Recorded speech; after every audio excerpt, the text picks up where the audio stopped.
Good evening. You are tuned into AWANI Tonight with me, Cynthia Ng. The Agriculture and Food Security Ministry is reviewing subsidies for chicken eggs grades A, B and C. Its Minister, Datuk Sri Muhammad Sabu, says the government is considering ending the egg subsidy, potentially saving 100 million ringgit a month. The funds could be redirected to develop other critical areas in the agro-food sector. According to him, a proposal has been submitted to the Ministry of Finance and the Ministry of Domestic Trade and Cost of Living. Muhammad revealed that the country has spent more than 3 billion ringgit since February 2022 in subsidies for chicken and chicken eggs. The subsidy for chicken was terminated on November 1st last year, following which the supply and price of chicken became more stable. Malaysia calls on ASEAN nations to stand united against any attempts to create division within the bloc. Prime Minister Datuk Sri Anwar Ibrahim stresses the need for ASEAN to take a strong stance to safeguard its unity. In this way, ASEAN must be unflinching and resolute in sending a clear message to the world that ASEAN is and must remain united and will continue to be the key driver of peace, security and cooperation in this region. Anwar made this statement during the closed plenary session of ASEAN leaders following the opening ceremony of the 44th and 45th ASEAN summits and related meetings in Vientiane, Laos earlier today. Other than that, Anwar also said that regional peace and stability are key to ensuring continued growth and prosperity in Southeast Asia. He stressed that ASEAN must continue to nurture and strengthen ties with its dialogue partners as well as external partners.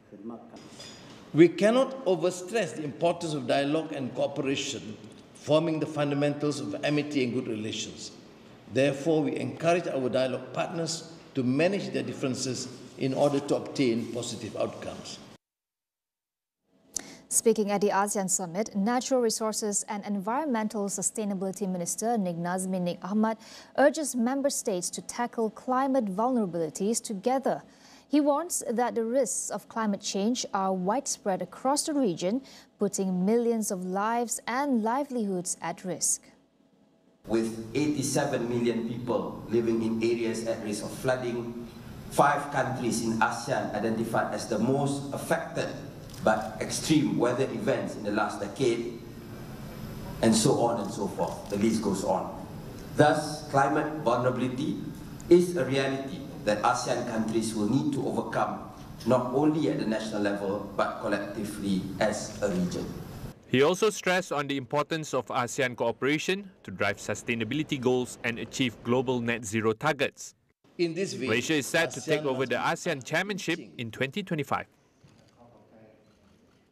Telegram has been urged to cooperate with the government to address widespread criminal activities on the platform, as highlighted in a recent United Nations report. Communications Minister Fahmi Fadzil says the Malaysian Communications and Multimedia Commission, MCMC, has already initiated talks with Telegram and will continue efforts to tackle the issue. He said the government did not intend to take action against any staff from Telegram, adding that all social media platforms were given 2 months to register with the MCMC. They will also have to review the contents of the first draft of the Social Media Platform Code of Conduct.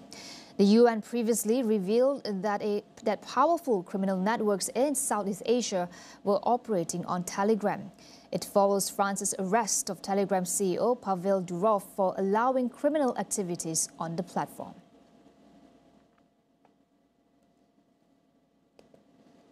The Cabinet has waived an 83 million ringgit tax bill owed by University Tunku Abdul Rahman UTA to the Inland Revenue Board. Transport Minister Anthony Loke confirms that the Prime Minister instructed the Finance Ministry to communicate the decision to UTA's governing body. The tax claim, which included penalties of up to 45% the total, was for 2017 to 2023. LHDN reportedly levied it after a re-audit of the university's accounts. Meanwhile, the Utah Education Foundation, UEF, has been granted a 5-year tax exemption from 2025 to 2029, strictly for educational purposes. The Finance Ministry also stipulated that from January 2025, Utah and UEF must operate as separate entities, each with distinct audited accounts. And we'll be back with more after the break.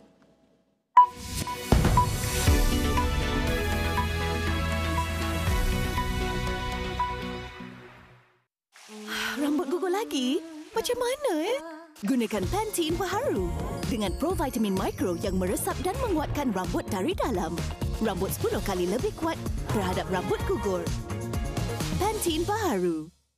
Penyasaran subsidi diesel di Semenanjung tidak akan memberi kesan kepada harga barangan keperluan di Sabah, Sarawak dan Labuan. 660 individu berusia bawah 21 tahun di Sarawak telah diberikan kewarganegaraan. Sarawak kini menjalinkan kerjasama dengan Bank Dunia dalam menjayakan perdagangan karbonnya.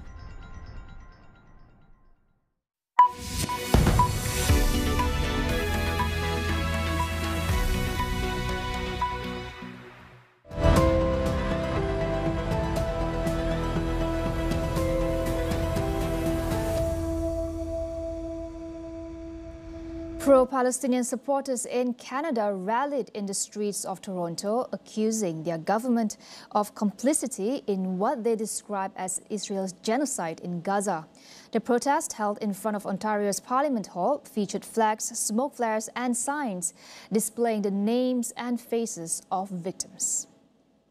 We will continue to reflect the resilience of the people of Gaza, of the people of Palestine, of the people of Lebanon, to hold our government accountable for their complicity and to continue to demand for an arms embargo. Our tax dollars should not go and fund the mass slaughter of innocent civilians and innocent children.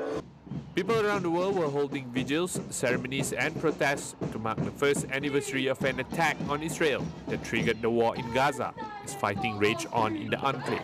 Nearly 42,000 people have been killed in Gaza since, according to Palestinian health authorities, and most of the 2.3 million population has been displaced.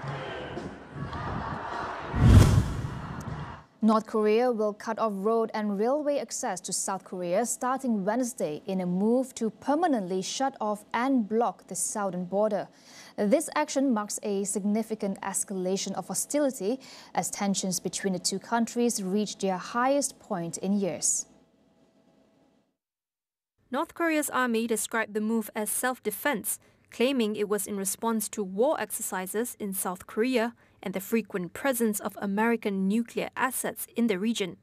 The move, however, is seen as largely symbolic since roads and railways leading from North Korea to the south are rarely used. But according to South Korea, Pyongyang had already been installing landmines and barriers along the heavily militarized border since last year. Tensions between the two countries have intensified as both engaged in a string of military drills, missile tests, and a tit-for-tat balloon war in recent months.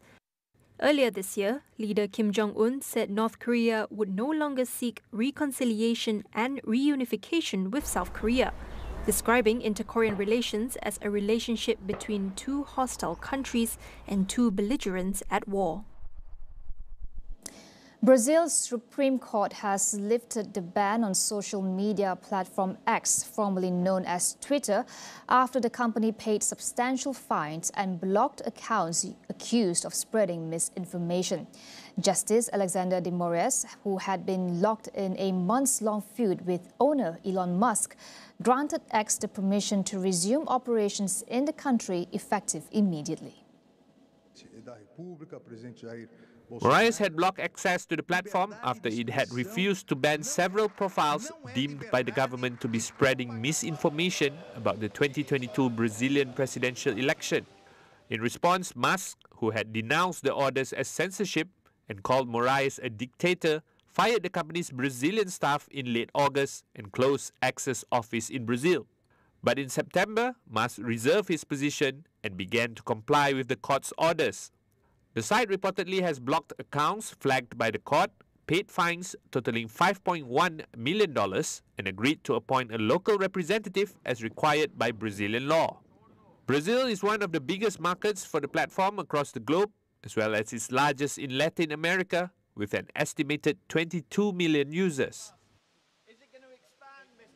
More than a dozen states in the United States have filed a lawsuit against TikTok, accusing the social media platform of harming the mental health of youth. A bipartisan group of 14 attorneys general from across the country allege that the company uses addictive features to hook children to the app and that it has intentionally misled the public about the safety of prolonged use. The lawsuits were filed separately in New York, California, the District of Columbia, and 11 other states. The states accused TikTok of using intentionally addictive software designed to keep children watching as long and as often as possible and misrepresenting its content moderation effectiveness. TikTok, however, said it provides safety features, including default screen time limits and privacy defaults for minors under 16. The social media platform is already battling a law passed by Congress in April that would ban it from the US, unless Chinese parent company ByteDance agreed to a sale. Mitsubishi Power cemented their commitment to drive the energy transition in this region by their significant participation at Enlit Asia 2024, held in MITEC, Kuala Lumpur.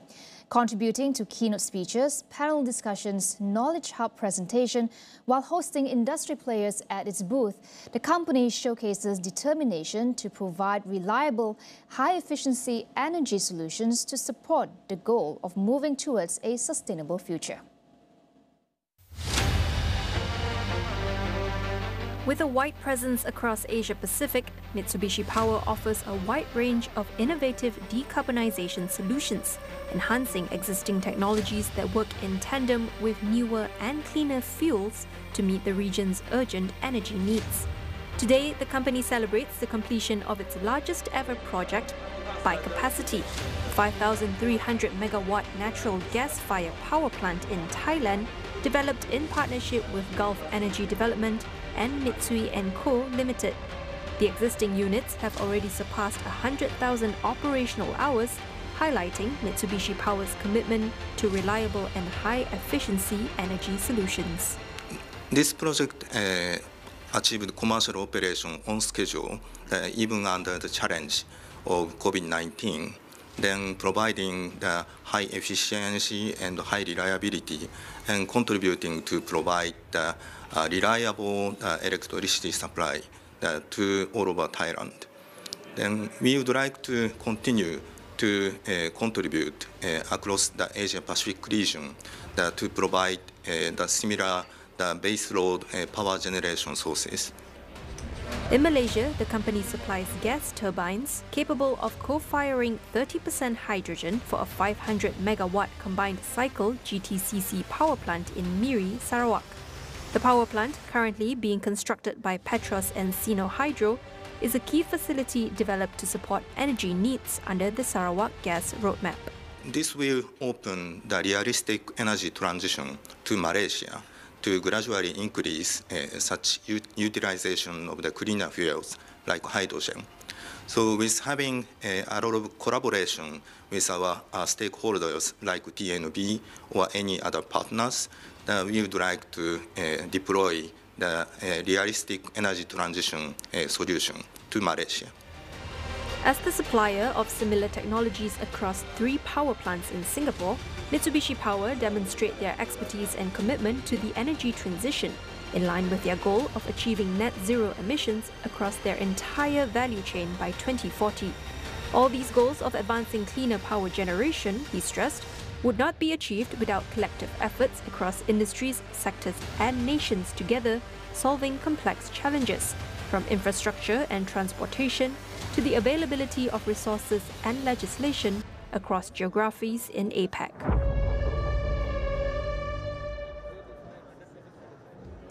That wraps up AWANI Tonight. I'm Cynthia Ng. Thank you for watching. Good night.